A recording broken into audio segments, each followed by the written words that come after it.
our diets have changed. And it's not just what we eat, it's how much.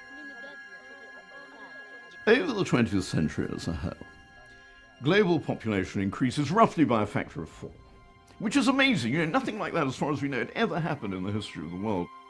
But consumption per capita increases by a factor of nearly 20 in the same period. That's what really drives the growth of food production in the 20th century. The modern system feeds us more than we could ever need, and we embraced it with open minds and open mouths.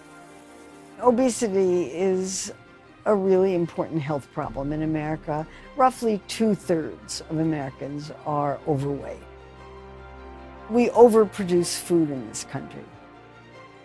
The food industry has produced convenience, extraordinary convenience, but what they've done is create a system that encourages us to eat too much, too often, and of the wrong kinds of foods. The system has been set up to produce sweet, salty, fatty foods for a simple reason. They make money.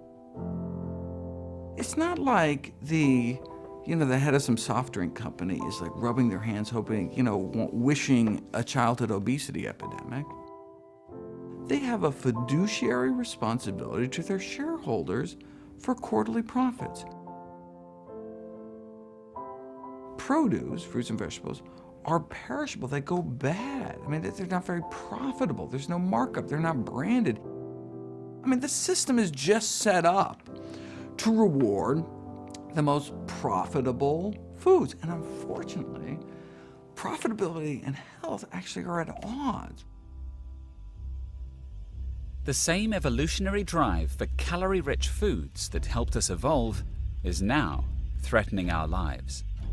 The reason we should care about nutrition is because the Global Burden of Disease Study, that's the largest study of human risk factors for disease in history, found that the #1 cause of death in the United States was our diet.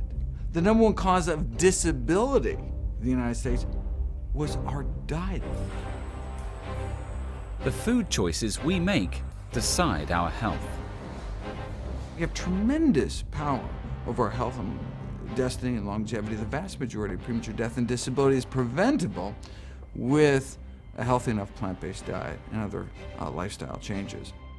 It just takes this acknowledgement, this getting this information out there, and then people will make better decisions because they want to be healthy. The industrialization of food shaped the way we ate for the last century, but it also contributes to many of the biggest environmental challenges